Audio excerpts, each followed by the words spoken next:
Marriage வரதுக்கு முன்னாடி நிச்சயம் பண்ணுவான். எல்லாமே பிடிச்சிருக்கு, விருப்ப தேர்வு முடிச்சதுக்கு அப்புறம் என்ன பண்ணுவான், நிச்சயம் பண்ணுவான். நிச்சயம் பண்ணி முடிச்சதுக்கு அப்புறம் ஒரு டேட்டை செலக்ட் பண்ணி ஒரு 6 மாசம் கழிச்சு 1 வருஷம் கழிச்சு என்ன பண்ணுவாங்க, திருமணம் செய்வாங்க. அது வரையில என்ன இருக்கும், கையில ஒரு அடையாளம் மோதிரம் இருக்கும். அதுதான் ஒரு அடையாளம். இந்த ஆணுக்கு இந்த பெண் ஏற்கனவே நியமிக்கப்பட்டிருக்கிறார், இந்த ஆண் இந்த பெண்ணுக்கு நியமிக்கப்பட்டிருக்கிறார் என்பதற்கு அடையாளமே அந்த மோதிரம் தான். அதே போல இந்த மணவாட்டிக்கு ஒரு அடையாளம் கொடுக்கப்பட்டிருக்கிறது. அல்லேலூயா. அந்த அடையாளம் தான் பரிசுத்த ஆவியானவர்.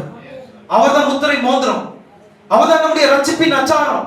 நீங்கள் ஏற்கனவே கிறிஸ்துவுக்கு நியமிக்கப்பட்ட மணவாட்டி என்பதற்கு அடையாளம் யார்?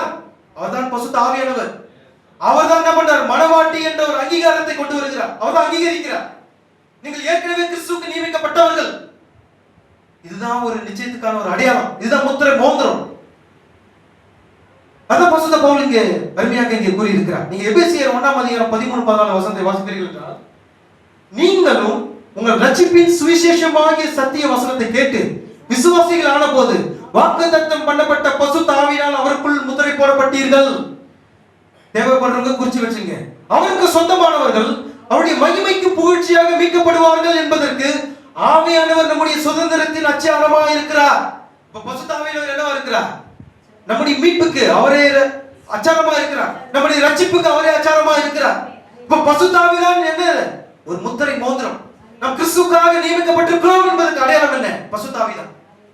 நீ பரிசுத்த ஆவி யாராவது பெறாதவர்கள் நம்மத்திலே யாராவது சகோதர சகோதரிகள் இருப்பீர்கள், ஆனால் இப்பொழுது அர்ப்பணிச்சிருங்க.